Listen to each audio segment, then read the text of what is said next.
All right, Mr. Vice President, thank you so much for sitting down with us. You bet, Dasha. Good to see you. Let's start with the news that broke just within the last couple of hours. Former President Trump was just found liable in the E. Jean Carroll case, liable of sexual abuse and defamation.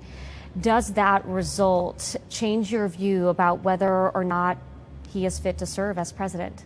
Well, I think that's a question for the American people, but I really can't comment on a judgment in a civil case. I have no knowledge of those matters, and I'm sure the president will defend himself in that matter. And but it strikes me that it's just one more instance where, at a time when American families are struggling, when our economy is hurting, when the world seems to become a more dangerous place, almost every day, that it's just one more story focusing on my former running mate that I know is a great fascination to members of the national media, but I just don't think it's where the American people are focused.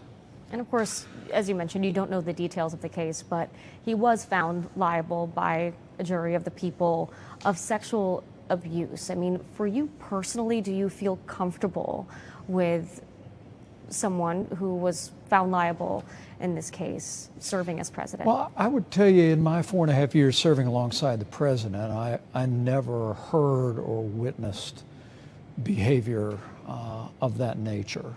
And so again, I have no knowledge of those allegations or the truth or veracity of them, and I wouldn't want to comment on a civil judgment. All right, well, let's talk about your future then. Elephant in the room, you've been very active talking to the American people, which of course is always very important, but it's particularly important in this season in American politics. You've been out there. You've talked about in your book being called versus being driven. So when it comes to your presidential aspirations, are you called? Well, I would tell you that I don't have anything to announce today. But, no breaking news today? Come on, Mr. Pence. Not today, but I can tell you we've gotten a lot of encouragement today here in Ohio, and I'll be in Texas tomorrow, and as we've traveled around the country, frankly, over the last 2 years, I think the American people want to see us get back to the policies that our administration advanced, but I also hear people being drawn to the kind of leadership that would restore a threshold of civility in public life. I'm always humbled that people associate me with those type of values and that approach. But at the end of the day, we're just going to continue to listen intently to the American people, and I promise to keep you posted. What are you waiting for? Well, you know, someone said to me many years ago that there's two kinds of people in politics: people that are called and people that are driven. And for us, it's always just waiting on a clear sense of that calling in our life. Ronald Reagan said many years ago that American people have a funny way of letting you know if they want you to run for president. And I believe that's true. And we'll continue to listen intently. And I expect before the month of June is out, we'll let people know of our decision. Well, I believe, if I recall from your book, it was your wife, Karen, who said, we run until the Lord closes the door.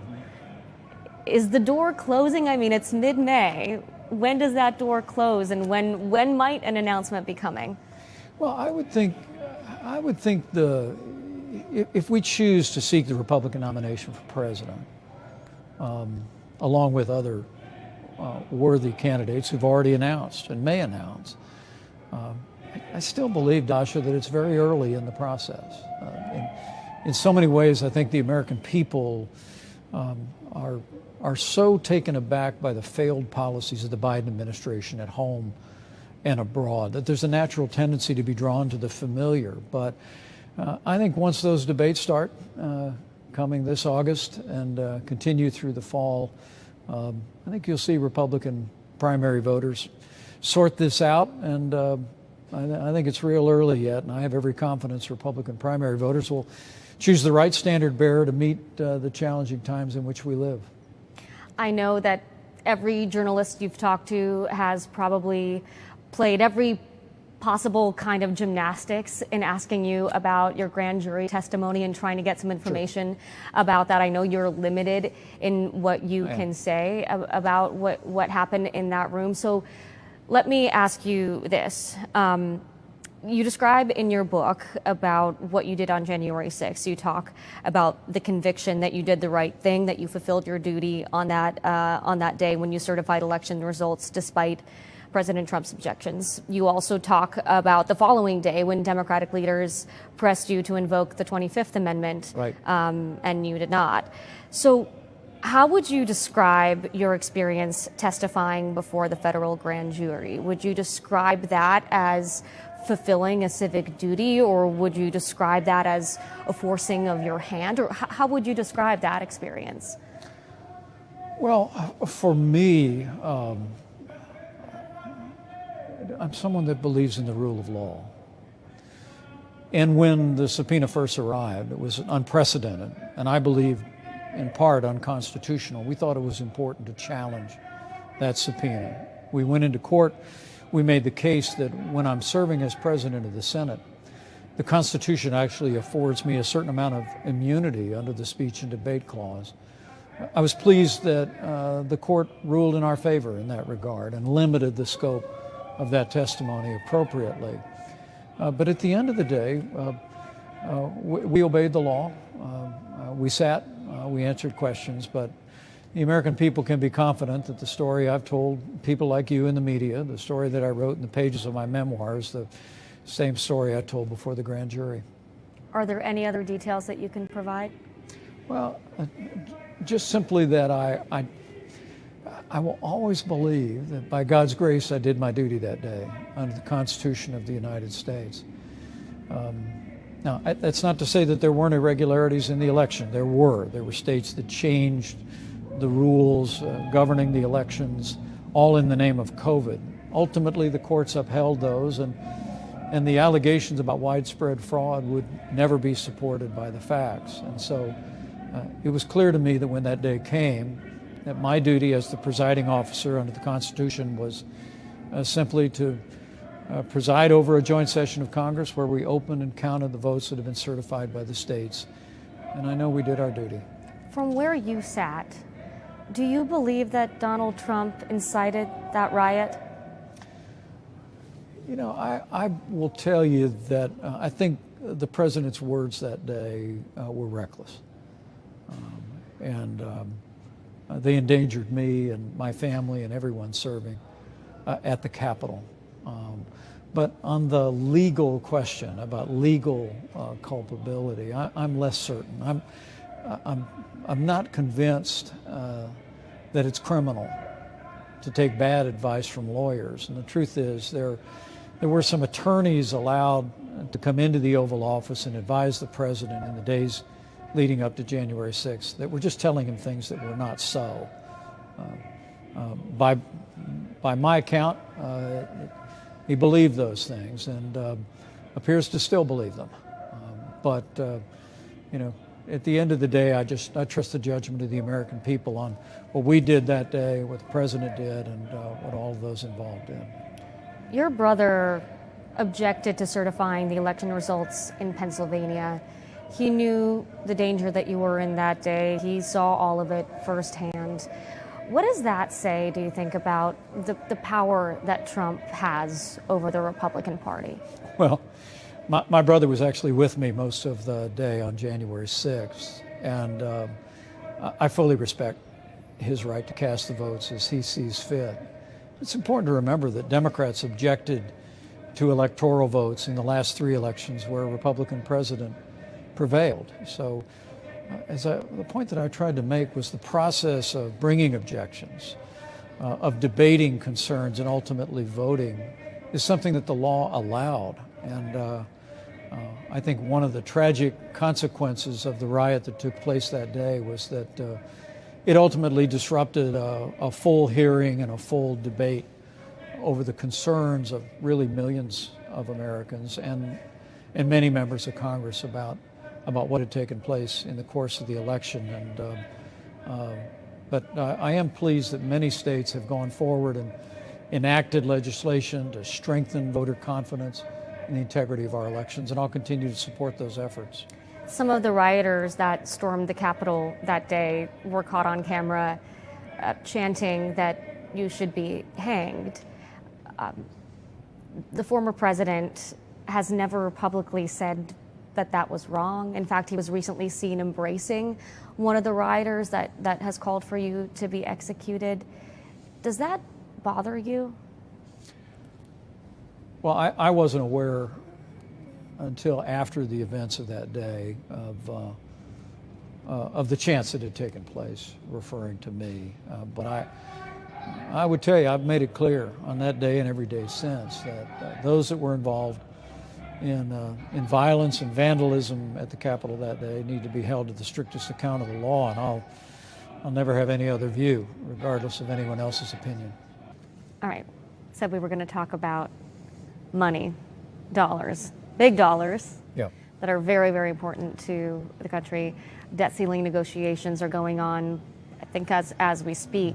If you were in the Oval Office, how would you be handling this right now? Well, I'd sit down and listen. Look, the United States has to ensure the full faith and credit of our currency. That's an obligation to the Constitution. But look, we have $32 trillion in a national debt, and the American people want to see the president listen to members of Congress that are saying we need to make a down payment on fiscal responsibility. And I think what Speaker McCarthy has put forward, that has passed the House, is a responsible first step toward fiscal discipline and reform. I think President Biden should embrace it, make the deal, and raise the debt ceiling. To be fair, though, the debt ceiling was raised 3 times under the Trump-Pence administration, and without the Democrats holding the process hostage in the way that Republicans are right now. Are Democrats wrong to feel a little frustration here? Well, I think that was before we had a national debt the size of our nation's economy. That was before we had inflation at a 40-year high. That is putting an enormous burden, Dasha, on working families in this country. The American people are demanding that Washington start to put their fiscal house in order. I think they're putting 2 and 2 together, that runaway federal spending under this administration, and frankly, spending under prior administrations has built a mountain range of debt that we've got to stop. We've got to plant our feet, and we've got to start working our way backwards for this generation and the next. I think what the House Republicans are demanding is reasonable. They have the majority. They passed it out of the majority. Senate Republicans are standing with them. I think it's incumbent on President Biden to sit down today in good faith and find a way forward that will hold the full faith and credit of the United States. Now, I know the pandemic obviously had an impact on all of this, Sure. But when you were vice president, the national debt rose by almost $7.8 trillion, and much of that was pre-pandemic. So what do you say to those who wonder where was the sense of urgency around fiscal conservatism at that point? And what do you say to Democrats who cry hypocrisy here? Well, let me say first, when our administration came in, we'd gone through 8 years of reckless budget cuts in military spending. And we enacted, under our administration, the largest increase in our national defense since the Reagan administration, and it was important. I believe every single dollar has put us in a position to protect our country and stand with our allies around the world. I'll also say that the trillions of dollars that we appropriated for families and businesses and healthcare in this country during COVID it's what government's for during a time of national emergency. But let me stipulate, Dasha, we could have done a better job controlling spending under our administration. We could have taken on entitlement reform during our administration. And the truth of the matter is, entitlements today represent 70% of the federal budget. And left unchecked, the national debt that we have today will increase fivefold by the time my newborn granddaughters are age 30. And I think we could have done a better job in that space. But it's time to stop pointing fingers, both sides have got to recognize we've got a debt crisis looming in this country. We have to uphold the full faith and credit of the United States. It's time for them to come together and make a down payment on fiscal discipline and reform. Well, that position on entitlements on Medicare and Social Security puts you at odds with some of your peers in the Republican Party. Let's turn back the clock and jump in the time machine for just 1 second, though, because back in 2002 on a floor speech, you told a story about an elderly woman in Richmond, Indiana, who worried that failing to raise the debt ceiling would put her Social Security check in jeopardy. You said on the floor, quote, "The result is that our government now needs to keep its promise to the American people, to all various entitlement programs, but maybe most especially to the program that elderly woman asked about this morning. We must raise the statutory debt limit." What's changed for you over the last 25 years? Well, nothing's really changed. I think we need to keep our promises to seniors. I think we need to keep our promises to the American people, and we have to find a way to raise the debt ceiling to pay for the bills that we've already incurred. But I would tell you, what's changed since 2002 is that our national debt at that time was less than $10 trillion. It's now 3 times that. Under President Barack Obama, we doubled the national debt, and then we increased it again by half, even through the course of the pandemic during our administration. The American people are starting to see the connection between their family budget and the federal budget. And I think while entitlement reform was rightly taken off the table for debt ceiling negotiations by House Republicans, I support that decision. The American people would like to see evidence that the Congress gets it, that they understand that we got to make a down payment on fiscal discipline, and the modest first steps that the House has enacted here, I think, is reasonable, and I think Speaker Kevin McCarthy can and should stand firm to make that deal with President Biden. And I know we're low on time. I just want to get to a couple other major issues you've been outspoken on, one of them being immigration. Title 42 is being lifted this week. One of the major promises of the Trump administration was to build a wall, to have Mexico pay for it. Right. That did not get done. Do you think if it had, we'd be in a different place today? Well, our administration reduced illegal immigration and asylum abuse by 90%. It was a combination of that we, after 2 years, did secure funding to begin to build a wall by reprogramming Defense Department dollars.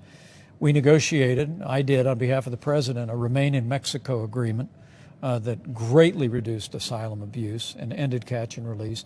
And Title 42 that we imposed going into the COVID pandemic also played a critical role in our ability to move people out of the country who had come into the country illegally. From day one, President Biden has been dismantling all the policies that had resulted in a secure border under our administration, and 5 million people coming across the border in the last 2 years is just the beginning. I think with Title 42 going away, a storm is coming at the southern border of the United States, and it's time for President Biden and for Democrats in the Congress to rethink this open borders philosophy that they've embraced and understand that a nation without borders is not a nation. They need to put back into effect the policies, including Remain in Mexico, that were working under our administration, pass and enact a law to put Title 42 back into effect, and continue to build a wall and provide our border agents what they need to secure the border. Look, it's not just the millions of people that have come across our border in the last 2 years, Dasha. It's also everywhere I go, I hear about the scourge of fentanyl in every city and town in America. And the cartels are using this avalanche of humanity coming across our southern border to facilitate the ability to move fentanyl into our country. It's claiming lives, and the President of the United States and the Democrats in Congress need to recognize that we have to secure our southern border. We demonstrated that you could. We did it. And they need to put those policies back into effect. And by the way, the issue of tranq being laced into fentanyl now becoming an emerging threat that the Biden administration has recognized. Xylazine, an animal tranquilizer, we've seen it in Philadelphia. It's awful. The FDA is considering over-the-counter birth control. Is that something that you would support in the wake of Roe versus Wade being overturned? Well, I've always supported access to birth control throughout my career. My argument with the FDA has been over the fact that nearly 20 years ago they bypassed their ordinary procedures and the scientific review that was supposed to take place and approved an abortion pill. It's literally claimed lives and injured thousands of women across the country. And I know it's still a matter that the courts are considering, and the Supreme Court recently allowed mifepristone to continue to be made available. But when the Biden administration made mail-order abortion pills available around the country, as a pro-life American, I stand against that. I want to see us advance the sanctity of life in the laws of this country, but also I want to see the FDA do their job and go through all the appropriate processes on this and any other medication. And lastly, just because it did interrupt our interview, there are some protesters, LGBTQ rights protesters outside who are very frustrated with you. One of the concerns that is consistently brought up, especially in the wake of the Dobbs decision, there has been sort of an opening up of potential other rights that might be overturned. For example, the legalization of gay marriage. Would you support readdressing that issue in the courts? Well, let me be clear that what we saw today is what I'd like to say. That's what freedom sounds like. And I respect the right of every American to hold their views and let their voices be heard.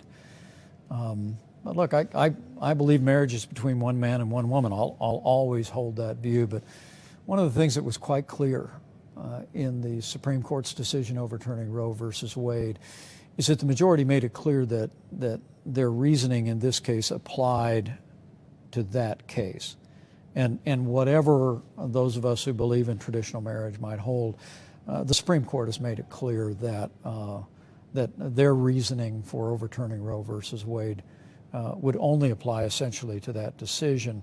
So to me, there's always an effort to kind of widen the argument and create alarm and create concern. But at the end of the day, I will tell you, Dasha, it's just not what I hear the American people talking about. Everywhere I go, people are concerned about this economy. They're concerned about inflation. They're concerned about gasoline prices. They're concerned about this crisis at our southern border, crime in our major cities. They're deeply troubled about the war raging in Ukraine with the unprovoked invasion by Russia now more than a year ago, the menacing behavior by China, and what they perceive to be a steady assault on their values and their liberties, and so whatever the future holds for the Pence family, we're going to stay focused on what the American people are focused on, and see if we can be a voice for common sense conservative values. And one of our questions did get interrupted. I just want to touch back on it one more time. When it comes to the January 6th issue, there are a lot of Republican voters that remain confused, some even angry at you for your actions on that day.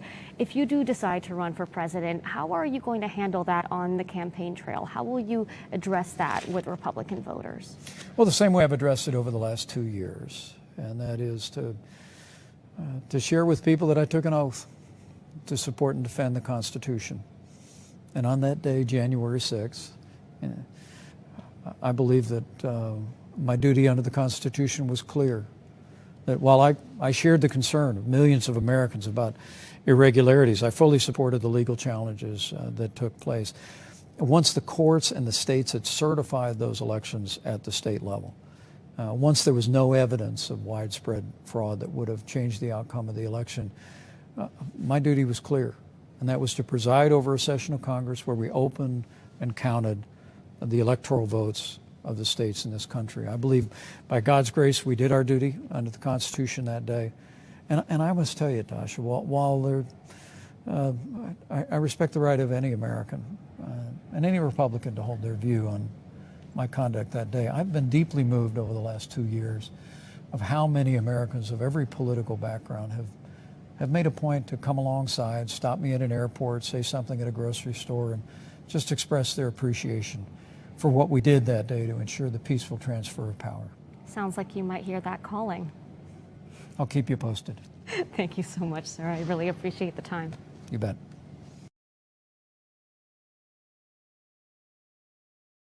Thanks for watching our YouTube channel. Follow today's top stories and breaking news by downloading the NBC News app.